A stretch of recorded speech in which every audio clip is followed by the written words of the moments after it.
You're home, but your mind is still stuck at the office. And it's an exhaustion that most people don't even see. It's like your emails that are now on our phones are constantly going off, and you're constantly getting messages in your client portal. And so you're switching between these two roles without necessarily ending one before you start the next. But I want you to know you're not the only one. And we're going to get into that in this video.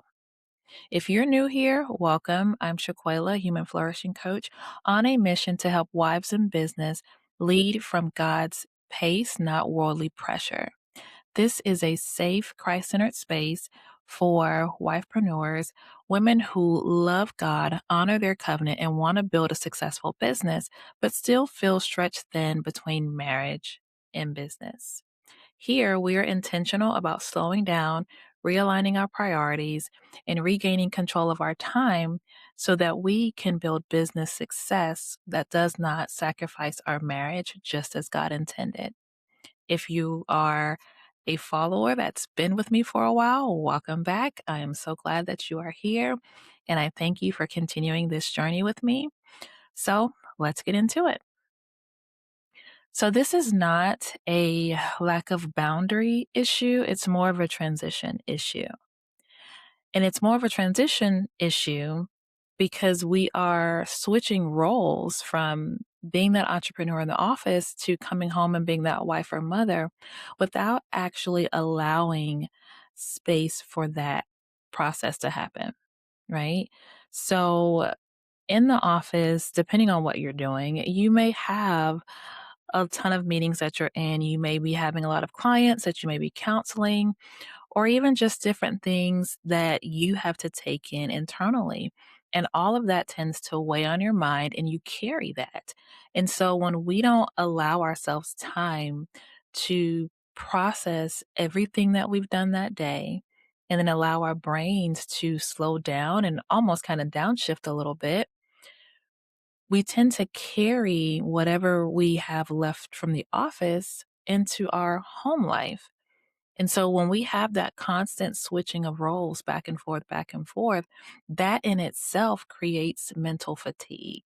So, not even considering the fact that you may have had a stressful day at the office and now you're heading home to be wife and to be mom. But now, because we didn't take the time to fully shut down our work brain, our work mode before we came home, now we're still having that on our mind as well. And that just continues to add to the fatigue and create stress and really and truly just adds more pressure. And so, this is why we have to be really intentional about creating margin in our schedule, right?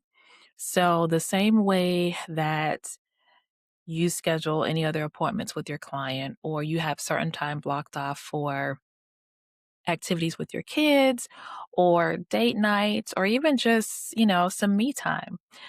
We still have to make sure that we are being intentional about setting aside transition blocks in between those activities so that our brain can have time to slow down, relax, readjust, and then prepare to switch into that next role.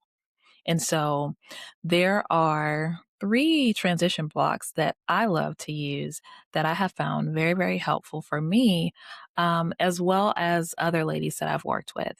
And so that first transition block is transitioning from home to business. So this is right. So for some of us, that may be very simple, especially if we have to actually leave the house and go into work. But for some of us that actually work from home, that might be a little bit more challenging. And so when we are trying to create transition blocks, especially for those that work from home, we want to make sure that we have a start routine for our day. So for me, the days that I work from home, I make sure that I still get up, set my alarm clock, I get up, I get myself together for that morning, and I get dressed before I come and sit down. at my desk. Why? Because I want to create an end to my home mode and a start to business mode. Because I don't know if how many of you work from home, but sometimes working from home can be challenging because that comfort level of being at home bleeds over into business. And so sometimes we may not feel like getting dressed and doing our hair and putting on clothes and all the things if we don't have to be on camera. But just to be able to be intentional about your schedule and allowing yourself to have margin, start practicing the habit of having that home to business transition in your schedule. Still set your alarm, still get up, still do your hair, even doing a little makeup if you want to, and get dressed as if you were leaving the house so that mentally your mind knows that my home role is ending at this moment and it's time to start my business role. The second transition is your business role to home. Now, this is one that you'll do or you'll look at the end of your day, right? So now I'm done seeing all my clients, I'm done with meetings or whatever my workday entails, and it's time to go home.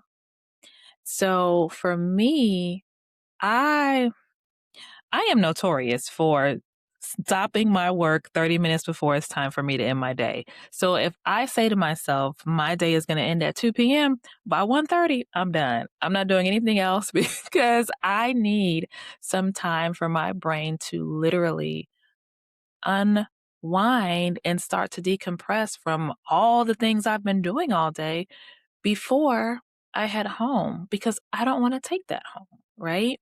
And so I encourage you, figure out what works for your schedule. For me, I like 30 minutes because I'm gonna take my time back. Okay. But do what works for your schedule. If you don't have 30 minutes at the end of your day, you may decide to say, okay, I'm gonna block off 10 to 15 minutes at the end of my day before it's time for me to, shut down. And I'm not going to see any clients. I'm not going to check any emails. I'm not going to respond to any messages. I am literally just going to take that time to process everything that happened for the day, celebrate the wins for that day, reflect on how I can, make the next day better, and just really and truly just thank God in that moment for everything that I was able to do and see and even something that I was able to learn and grow from in that day and just process.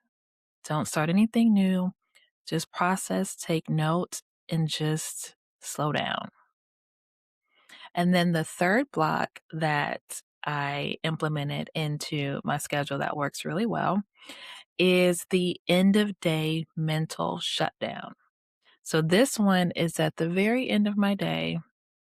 I've worked, I've done the transition from work to home. I've came home, I've been in wife mode, I've been in mom mode or whatever mode I needed to be in for that day. And now it's time for me to completely shut down my brain and decompress before I go to sleep. Now, for me, this is one of my favorite parts of the day because during this time, I like to journal. I like to sit in my prayer closet. I like to reflect and really just talk to God about what went well that day, what didn't go so well that day. Just be grateful for even just having the opportunity to have another day, to serve him, to serve my clients, to be with, my family and those things. Um, but just having that time to write, just write, get everything out of my brain onto paper and just leave it there. Also, writing really and truly is a really good way to just naturally slow your brain down, right? Because we have a lot of things that are going on in our mind and our brain moves a lot faster than our mouths ever do. But writing things down, having a journal or getting in that habit of journaling, especially before bed, is a great way to literally slow down and unwind. So when it's time for you to go to sleep, you can actually go to sleep. Because I don't know about you, before I started practicing this habit, I would be in bed and my mind would still be going. I would still be reviewing whatever happened earlier today.